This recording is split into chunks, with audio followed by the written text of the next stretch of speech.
First Carnatic war जो हुआ था इंग्लिश और फ्रेंच लोगों के बीच में इंडिया में। यस, मॉडर्न हिस्ट्री की सीरीज में हम पढ़ रहे हैं फॉरेन पावर्स या यूरोपियंस इंडिया कैसे आए थे, कौन पहले आया कौन लास्ट में आया, और कैसे अंग्रेज जो थे वो सुपीरियर पावर्स बन के सामने आ गए। नमस्ते, आज की वीडियो में हम पढ़ेंगे कार्नेटिक वॉर यानी कर्नाटका वॉर के बारे में, फर्स्ट कर्नाटका वॉर के बारे में। आई होप आपको लास्ट वीडियो से याद है कि कार्नेटिक स्पेसिफिकली ईस्टर्न घाट और बे ऑफ बंगाल के बीच में जो पीस ऑफ लैंड है उस एरिया को कार्नेटिक रीजन बोला जाता था, यानी कोरोमंडल कोस्ट वाला एरिया जो मॉडर्न डे कर्नाटक और तमिलनाडु वाला एरिया में या आंध्र प्रदेश वाले एरिया में आता है। फर्स्ट कार्नेटिक वॉर हुआ था 1740 से 1748 के बीच में। ये शुरू कैसे हुआ? इसमें इंग्लिश नेवी ने फ्रेंच की कुछ शिप्स को सीज कर लिया और फिर बदला लेते हुए फ्रेंच ने 1946 में मद्रास को सीज कर लिया। अब आपको याद होगा कि मद्रास एक बहुत इंपॉर्टेंट सेंटर था अंग्रेजों के लिए। और फिर क्या था? फर्स्ट कार्नेटिक वॉर शुरू।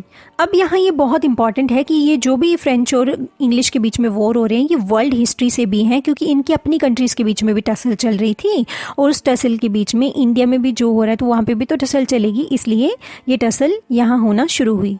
तो फर्स्ट कार्नेटिक वॉर में रिवर आद्यार के पास में हुई बैटल ऑफ सेंट थॉमस, जिसमें फ्रेंच ने वहां के नवाब जिनका नाम था अनवर उद्दीन उनकी सेना को हरा दिया।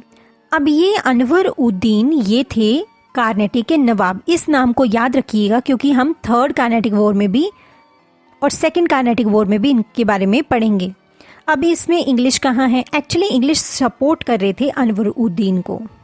अब ये वॉर बहुत ज़्यादा इंपॉर्टेंट है क्योंकि फ्रेंच ने बहुत छोटी सी एक डिसिप्लिन सेना से, डिसिप्लिन बहुत इंपॉर्टेंटली बोल रही हूँ क्योंकि डिसिप्लिन सेना से अनवरुद्दीन जो वहाँ के नवाब थे कार्नेटिक के, उसकी एक बड़ी सी सेना को हरा दिया था। इससे यूरोपियन को बहुत ज़्यादा मेंटल स्ट्रेंथ मिली थी कि यार हम तो छोटी सी सेना से भी इंडियंस के खिलाफ जीत सकते हैं अगर वो सेना डिसिप्लिन और स्ट्रॉन्ग है। तो ये युद्ध समाप्त हुआ treaty of Aix-la-Chapelle में।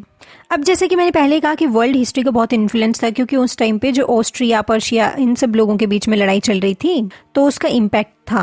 अब वो डिटेल्स हम वर्ल्ड हिस्ट्री में पढ़ सकते हैं क्योंकि उससे ज़्यादा कन्फ्यूजन आ जाएगा इस वीडियो में। तो बेसिकली आपको ये जानना है कि ट्रीटी ऑफ ला चैपल में हुआ क्या था। इस ट्रीटी में अंग्रेजों ने मद्रास को खो दिया था, उस मद्रास को उनको वापस लौटा दिया फ्रेंच लोगों ने। और फ्रेंच को क्या मिला बदले में? फ्रेंच को मिला नॉर्थ अमेरिका में कुछ टेरिटरीज।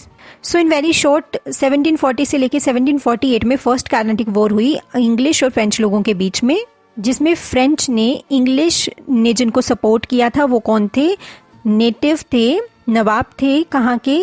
कार्नेटिक के नवाब अनवरुद्दीन की बड़ी सी सेना को हरा दिया। उससे उनको मॉरल सपोर्ट ज़्यादा मिला। जब ये खत्म हुआ तो ट्रीटी साइन हुई, ट्रीटी ऑफ ला चैपल, और ट्रीटी ऑफ ला चैपल की वजह से अंग्रेजों को वापस मद्रास मिल गया, फ्रेंच को नॉर्थ अमेरिका में बहुत सारी टेरिटरी। अब हम सेकंड कार्नेटिक वॉर को पढ़ेंगे नेक्स्ट वीडियो में। Thank you.